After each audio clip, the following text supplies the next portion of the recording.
So I'm going to show you how to get set up with the NI programmable boards, National Instruments programmable boards. I have plugged mine in. Before you start, you're going to want to make sure it was off or unplugged.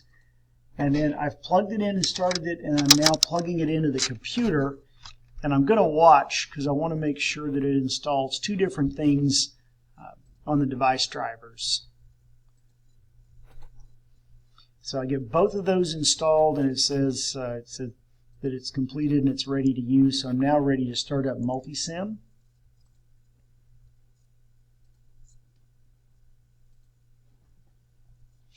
And while it's loading, so you can know that the programmable boards, the Multisim file is actually very different than the ones that we've been working with in the past. So if you look down through the activity, one of the first steps is you need to go to Options, Global Options, and you need to set your Xilinx toolpath.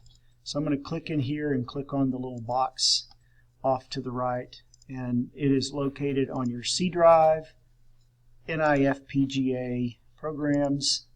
Make sure you choose, there's a Xilinx 12.4 and a 14.7.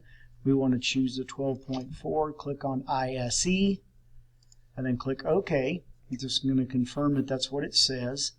And when I click OK here, I get a couple of messages about folders that don't exist. You can say, yes, create those.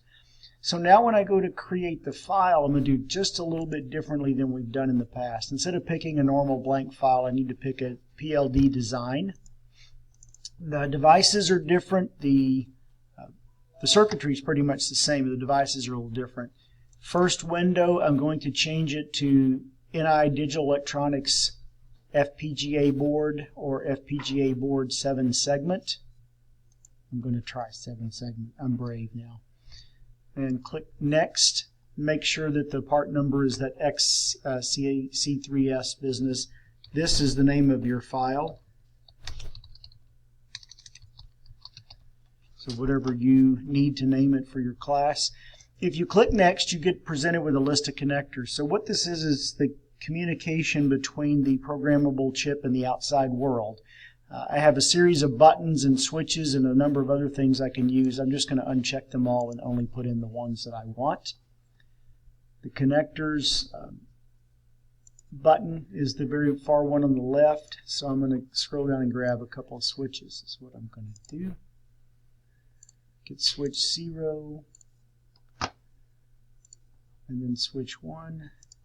And I need some way to also communicate outside that chip when I'm done, if it's working or when my circuit should be high or low.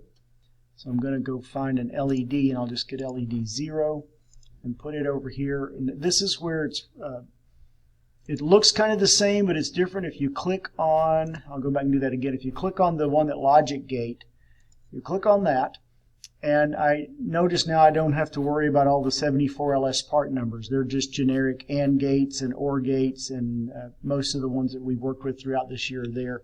So I'm just going to put in a 2-input AND gate, and I'm just going to connect this up. Now I could hook up what we used to think of as switches, and I could hook up probes to run it and test it in Multisim. But I just want to show you how to download these to the board for now. So I'm going to go to Transfer, Export to PLD, leave that, and I want to save the generated programming file. And my 12.4 is not up here as an option again. So I'm going to click on Browse, and I'm going to close this up. And Xilinx 12.4 was right above that. It's again the ISE folder. Click OK. I'm going to choose the 64-bit version of the 12.4.